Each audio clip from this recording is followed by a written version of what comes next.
Welcome everyone to another video, and in this video we are going to go over the Season 1 championships, rules and regulations for Chicago, Dortmund, and Santiago. Let's just take a look over it. I didn't receive an invite, which is totally fair because I am not as good as these individuals that are going to be competing, but I will be shoutcasting the Chicago one at least. I'm not going to Dortmund. I might go to Santiago, but we'll see. Dortmund's just like a little too tough on my schedule and budget at this point in time. But let's take a look here at some of this information around Season 1 championships. As I said earlier, the North American Championships will be held in Chicago on June 15th. The European Championships will be held on July 6th in Dortmund. And the South American Championship will be held in August 17th in Santiago.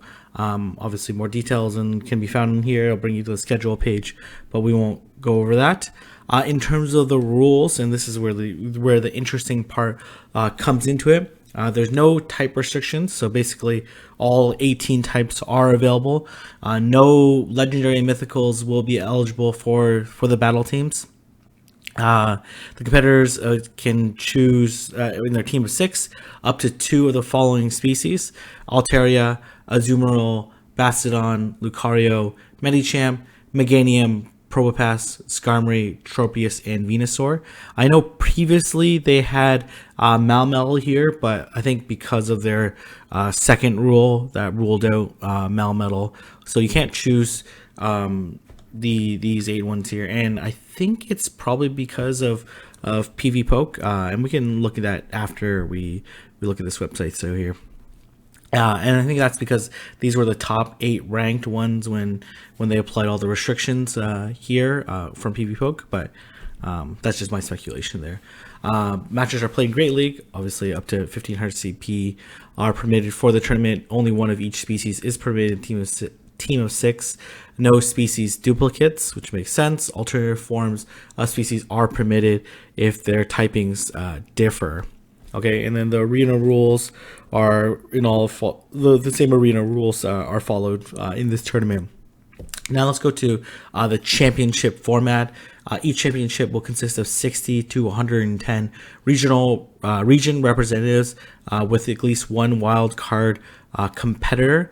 I think they say 60 to 110 because I imagine the North American one is going to be bigger than the one in Europe, for example, where there's like fewer competitors there, but a lot of like really great competition there as well. So don't get that wrong there. There's going to be a knockout. There's going to be the group stage. All competitors will be split in groups of 8. Each group will run a Swiss style tournament. Only winners advance. So obviously you have to go 3-0 within your group. So that's going to be interesting there because essentially the first round it'll be 0-0 for everyone. And there'll be 1-1, 1-0 for the winner, for all the winners, then 2-0, and then obviously whoever wins that. So like once you lose, I'm interested in seeing like how competitive or how engaged you are going to be in this, and how much weighting are going to be applied to those that how many points they'll possibly get in the group stage. So it should be interesting. Whether it's 10x or whatnot. Obviously, you're focused on Worlds, but once you have your first loss, then you're kind of eliminated from advancing in Worlds. Then there's a knockout stage. If the group stage produces more than 8 undefeated winners, the lower ranked of these on June 1st will be in a single elimination tournament for the top 8 spots. Competitors are permitted to change their battle team 6 when registering for the knockout bracket, which makes sense. Obviously, they want to change and adjust based off of who they think they're going to be competing against. So those that are very highly ranked will have more favorable odds of winning this tournament, which makes sense. Like if you're higher ranked, you should have some advantages in the tournament. So I imagine in North America, even if you advance and you're one of the lower ranked regional or championship representatives, you're gonna have to go through some more additional battles to advance. And then the finals, the final 8, which I will be shoutcasting with Zionic and trainer tips, will enter in a single elimination finals. These finalists can register a new team of 6 before commencing the bracket. Only one champion will emerge. So should be interesting. I'm looking forward to seeing these battles, and let me know in the comment section below if you think your region representative will win, or who do you think some of the favorites are to win this tournament. I think in a format like this where you basically can't lose, you have to basically run the table, I think it's anyone's game and anyone can lose one particular battle. So I'll be interested in seeing how that plays out. Again, how to compete. Regional winners and regional representatives got their invites already, and then top 20 also got some invites. And I assume that's to accommodate, like for example, in South America, there's many great players, but there weren't as many regional tournaments. So I imagine like in Argentina or in other areas that they also got a lot of invites through their top 20 rankings. So that makes sense to me, and they have to RSVP by June 5th. So don't delay. In terms of some Pokemon that I think will be popular choices, first off, I think anything goes. These are some of the best players in the world, so they're going to be trying to outthink their opponent.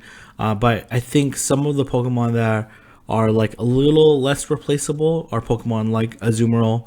I think that one, I will expect that one to be the most popular pick in terms of picking two. I think Meganium, Tropius, and Venusaur all have suitable replacements outside this list, like Ivysaur will be, I imagine, a really great option, or some like off grass picks like Glade with Leaf Blade is also a potential replacement. I do, and then for Medicham, I think some people really like Medicham, but I think some people are going to think like, well, everyone's going to anticipate Medicham. So there's potentially build some counters around it, and if they're bringing a Azumarill, that's not like so favorable a matchup against Medicham. But if they don't have checks to Medicham, could be really dangerous. And then Bastiodon and Probopass, I imagine some will bring it because they're very good tanks. They're very good off meta opponent defeaters, whatever you want to call it, especially Bastiodon with its large bulk and Smackdown hitting for a ton of damage. And then I think for Altaria and Skarmory, some people will really like Skarmory because that's certainly one of top players' favorite Pokemon. But I think the most suitable replacement for Skarmory and Altaria will probably be Noctowl. But let me know in the comment section if you want me to cover some material around some technical material around the season 1 championships. I wasn't intending to do it because I think there's people like Zionic and Gemma Banks that are going to compete in Worlds in the season 1 championships that I think will have a lot of really more in-depth insights around it. But let's take a look at PV Poke and see what they say in terms of ranking. So we'll go season 1 championship here. Basically, here they have, you'll notice that all the same names appear for the top ones, which makes total sense here.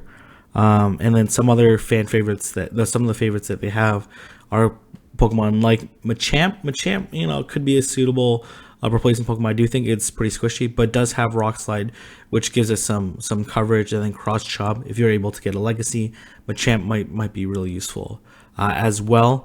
I imagine Wishcash will be a very popular option because it's a Pokemon that people are very familiar with.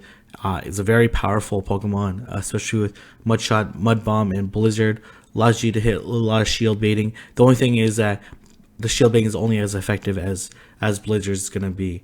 So like in a Skarmory versus Wishcash matchup, it doesn't matter. Like you really shouldn't shield in a lead situation because Blizzard's not going to do a ton of damage. We're not going to one-shot Skarmory anyways. It's Frostlass, Noctowl. You could also have alternatives to Bastiodon and Probopass through more anti-flyers, like Lantern, for example. Lantern's like a little less effective, when it's like Altaria as your flyer, but we'll see if people choose to run Altaria, especially since I expect Azumarill to be a really popular pick, and I expect Wishcash to be a really popular pick, and you have to be careful of those blizzards. We see Pokemon like Blastoise and Vigoroth. I imagine some people are going to run like Toxicroak or Vigoroth as their potential like fighting Pokemon to deal with Pokemon like Bastiodon or Probopass, or they might forego a fighting Pokemon altogether and choose to use Wishcash. Hitmonchan, Toxicroak, Quagsire, Fortress, Sableye, Haunter might have a little bit less utility in this cup because it's not certain that people are going to bring Medicham. Sableye does have like okay neutral matchups, but it's a big slot investment to take in consideration if you whether or not they think that they're going to bring in Medicham to the team. So we'll see. Even Dragonite, Steelix might be a sleeper pick. Bronzong might be a sleeper pick. So there's a ton of really great options available, but the restrictions are hard to deal with. So we'll see how some of the best players in the world deal with these limitations and what kind of strategies and mind games they're going to be playing in order to basically run the table at Worlds. So anyways, I'm going to leave it there. Let me know your thoughts on this format and whether or not you want me to cover any additional material regarding Season 1 championships. If not, I'll be mostly about hyping up the Worlds and the stream and the showcast, and look forward to seeing all these amazing battles.